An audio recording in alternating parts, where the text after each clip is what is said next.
Ukážeme vám, ako na stránke Liek.info môžeme vykonať vyhodnotenie vzájomného pôsobenia interakcie medzi liekmi. Spôsob 1. Každý z liekov si vyhľadáme v nájdi liek, napríklad Modafen. Šípkou Výber ho posunieme do zóny vybraných liekov. Taktiež postupujeme aj pri ostatných, napríklad Acifein.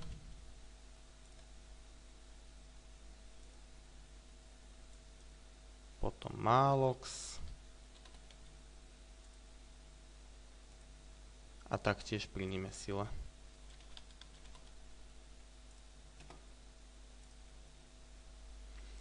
Keď ich už máme v zóne vybrané lieky, klikneme na interakcie.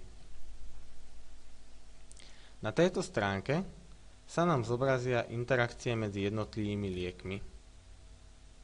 Napríklad interakcia medzi Nimesilom a Acifeinom je stredne závažná, čo znamená, že je potrebná úprava dávkovania.